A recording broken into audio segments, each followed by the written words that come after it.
President Barack Obama will have his hands full when he begins his second term next month. The economy, the war in Afghanistan, rebuilding Hurricane Sandy ravaged communities. None of that will be easy in a country that is still divided along partisan lines. But there's one important part of his agenda where we actually might see progress: fixing the nation's broken criminal justice system. Last month, voters in our largest state, California, decided overwhelmingly to reform the state's three-strikes law, a legacy of the tough-on-crime era, which could send people to prison for life on a shoplifting conviction. Elsewhere, majority votes to legalize marijuana for medical use, and in Colorado and Washington for recreational use, suggested Americans were ready to rethink a war on drugs that has sapped our resources and sent millions to prison with little to show for it. The results confirmed what scholars and commentators have been saying for a while. Americans from all parts of the political spectrum are ready to take a more pragmatic approach to justice issues that once divided the country. How will the second Obama administration take advantage of this shift? Will it be able to leverage the grassroots hunger for change and take criminal justice policy in a new direction over the next 4 years? Today, on Criminal Justice Matters, two distinguished guests will help us explore those questions. Gloria Browne-Marshall is an associate professor of constitutional law at John Jay College. A former civil rights attorney, she's founder of the Law and Policy Group. She's also an award-winning playwright. Glenn Martin is Vice President of Development and Public Affairs at the Fortune Society, which works to help ex-offenders reintegrate into their communities. He's director of the Society's David Rothenberg Center for Public Policy and a member of the New York City Council Task Force to End Gun Violence. Welcome to you both. Thank you. Let's start off with a general question. We just went through ferocious election campaign where the two candidates argue about things important and not so important, but the one thing that didn't come up was criminal justice. Now, Mr. Barama is reelected. Are we going to be feeling the results of that nobody mentioned criminal justice, or was that maybe a good thing? Gloria? Well, I will say generally, criminal justice wasn't mentioned. A number of different topics were not mentioned because they're so explosive. And criminal justice is one of those in which people feel there's no middle ground. They have to be that we're against crime and all criminals are bad and we have to do horrible things to them. In this country, there's really no logical, rational discussion in politics anyway when it comes to criminal justice. So I think in a way it was better that it was left out because the issues that were discussed were put in such an inflammatory light. I don't know what they would have done with a real criminal justice discussion. Unfortunately, I think given what happened during that election, as you pointed out, it would have ended up being something that was not rational and would have been quite emotional. But not talking about it means that we really don't have an agenda for the next 4 years. So whatever happens is going to come either as a surprise or a shock to people, or perhaps they might be willing to see real change. What do you think, Lynn? You know, interestingly enough, if you looked at the Republican national platform and the Democrats' national platform at the criminal justice sections, you normally would see the Republicans putting proposals out there that were extremely tough on crime, and the Democrats similar, to be quite frank. And this time you saw a much more tame agenda of items going forward. And maybe part of it is what happened in 2004 with President Bush talking about the need to help large numbers of people coming home from prison as part of his 2004 State of the Union address, and then the Obama administration sort of picking up the mantle and continuing to support the Second Chance Act and support reentry efforts. And of course, as an advocate, I feel there's a lot more we need to do on the front end. It's great to help the large numbers of people coming home, but we need to really go upstream and figure out how we got here in the first place. I mean, the thinking is that tough on crime doesn't cut it anymore, that people aren't, I mean, crime is down around the country, that's for sure. Although obviously in pockets around the country, including our city, crime is certainly up, violence is up, particularly in poor neighborhoods. But there really doesn't seem to be the appetite for going after prisoners or going after criminals that there was 10, 15, 20 years ago. But what's left? I mean, there are a lot of alternatives out there on the table, interesting programs like the ones you're doing at Fortune. But there's a bit of incoherence, I would say, generally in terms of policy, which doesn't really help our policymakers forge a path. So we know where we're going to end up 4 years from now. Yeah, I mean, crime is down in a lot of places around the country, but also I think the general public is really starting to get the correlation between tough on crime and tough on pocketbooks. And when you start hitting people where it hurts, and it becomes a dinner table conversation, and people get it on that level, there's not that here. There was no wins in the election to stand up there and say you were being tough on crime and do the Willie Horton sort of ad. There's just no wins currently. I mean, the tides may change. We know how criminal justice is sort of cyclical in our thinking in this country, but I think where there's no wins, both candidates just decided that we would just leave that off the agenda altogether. So what do you think we can do? I mean, where can we go? What's an easy thing to hit first, and then what are the hard things? Well, from a legal standpoint, my background is more of the legal approach. We saw that in California. We had too many prisoners. The overcrowding became a true legal issue. It became a civil rights as well as a human rights issue, because we had to look at this. How do we treat human beings in this country when it comes to the criminal justice system? They are, yes, sentenced to a certain amount of time, but does that mean they no longer have basic human rights? And overcrowding became a major issue. It had been an issue before the courts before in Philadelphia about 15 to 20 years ago. And the Philadelphia, our Pennsylvania system was under court order to limit the overcrowding. So I think that's one of the issues that they can both sides politically can relate to, and that's the overcrowding. And families can relate to that as well. Well, I think we have to build on some of the success we've seen, right? So the Obama administration took on the crack cocaine sentencing disparity, reduced it from 100 to 1 to 18 to 1.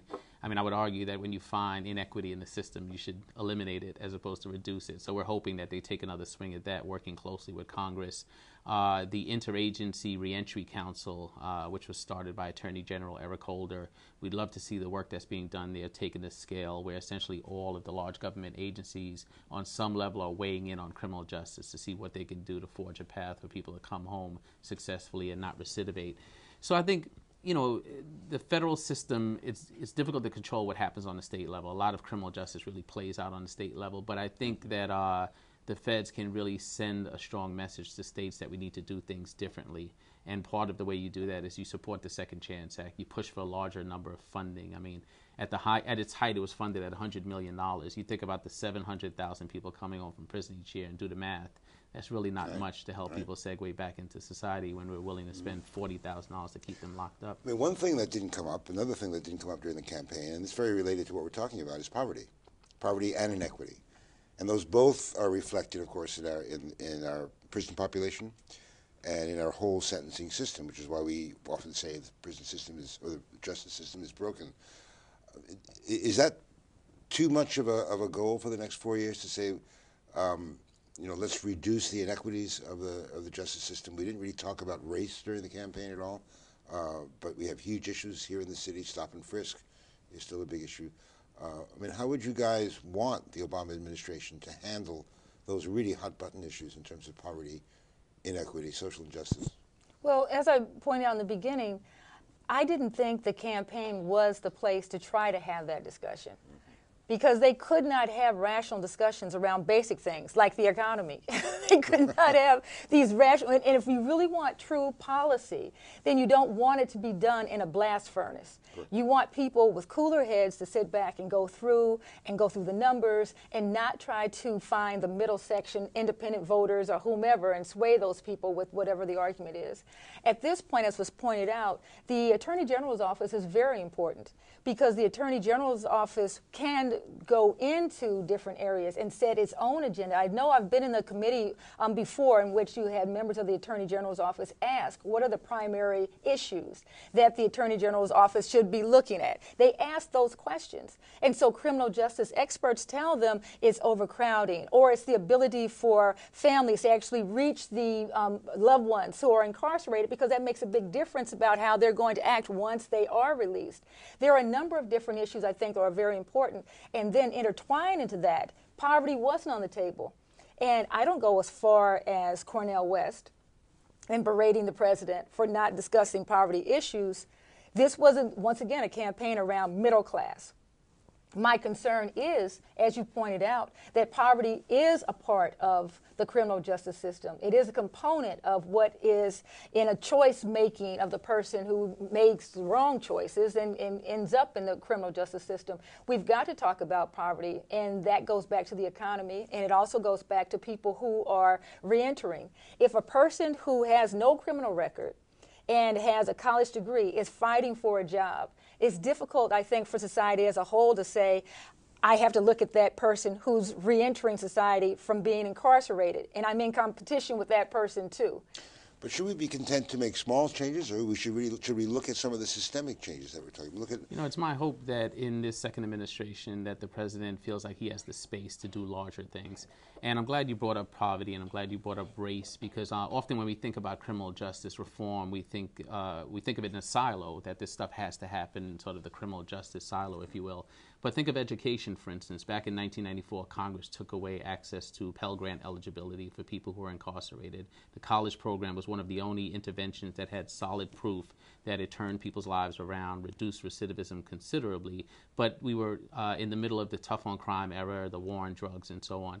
And so one thing that can happen now, I mean, you can get the Department of Education to champion the return of Pell Grant eligibility for people in prison, and hopefully have a president that's willing to stand up and say, I get it that your son or daughter is having a hard time going to college, and I get it that college is expensive, but that's not a reason to take it away from people in prison. That's a reason to expand access for everyone. And the education issue, I think, is good for the other side. There are many people within a number of communities, but in particular communities of color, who are appalled by what they call the pipeline to prison.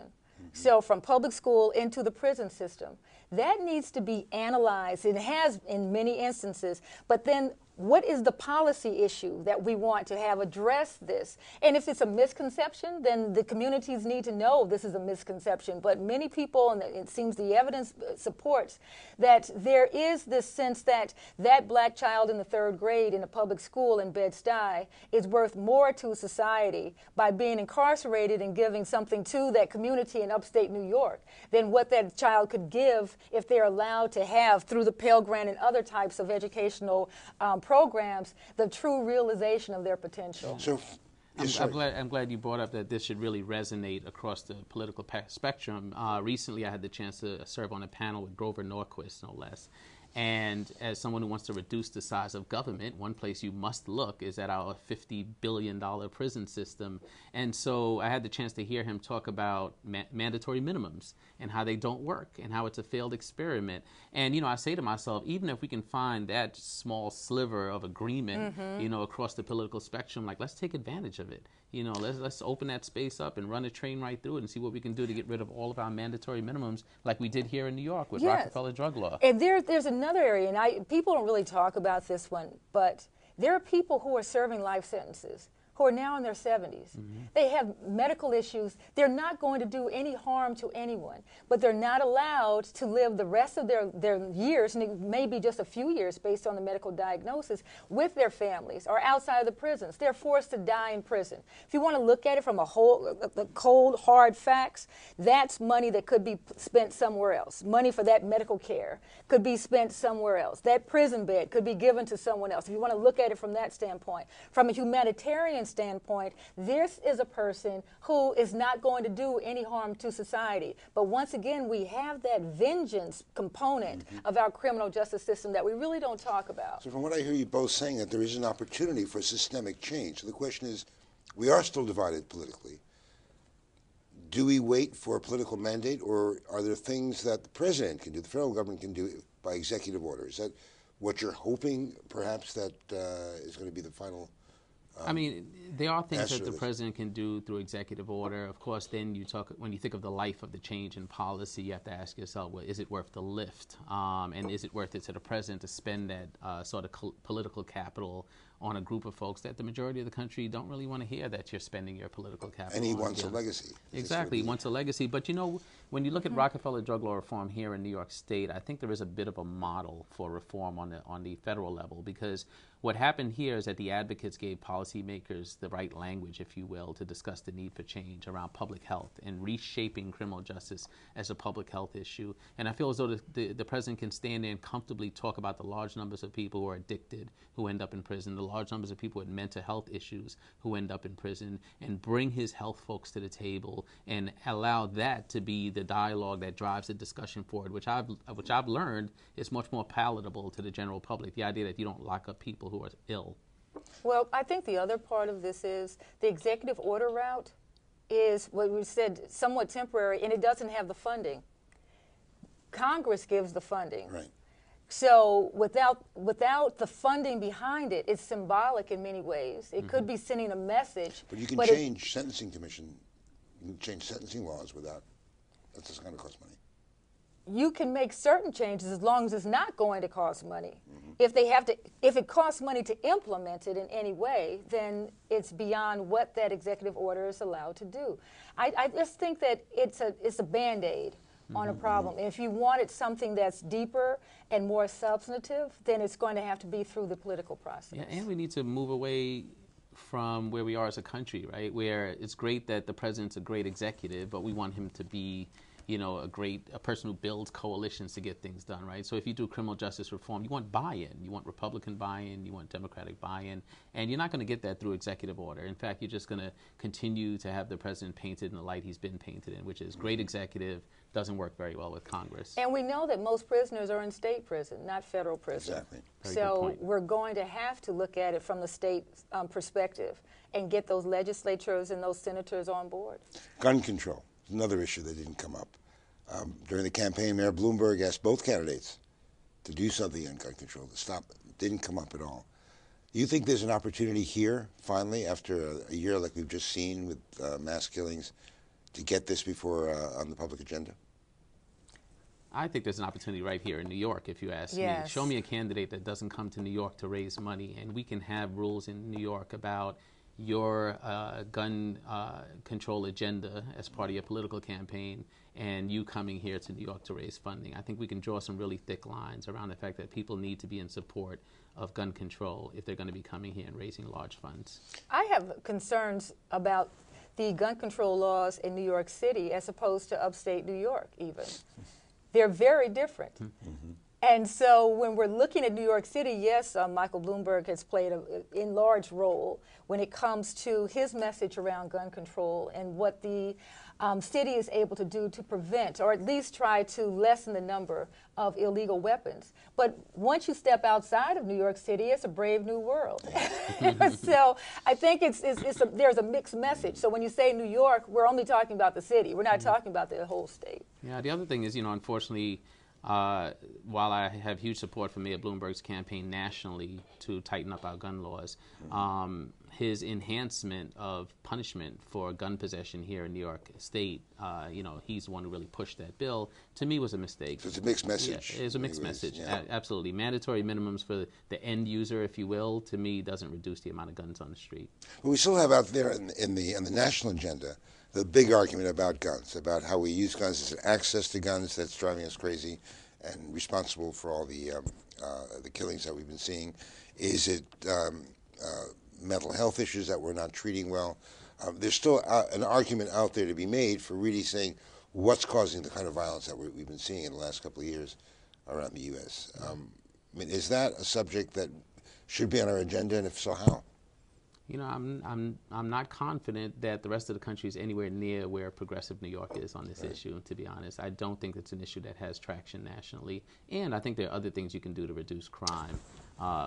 It's kind of sad. Yeah, I agree. Well, but I want us to look at something, and we talk about leadership, and I keep hearing the word leadership a great deal, and there are different ways to lead. My major concern is what we've seen in the political leadership is strife. We're in the midst of ending the Second War.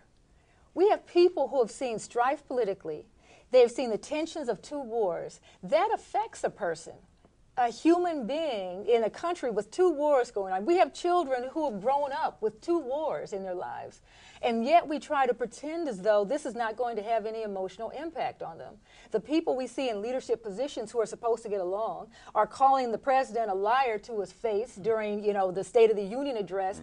We have adults acting badly. We have horrible television shows. I'm not talking about the murder shows. I'm talking about the bullying shows where we have the housewives of this, that, and the other. And all of this is just grown-up bullying. Right. And yet we expect our young people to act with this level of civility and decorum.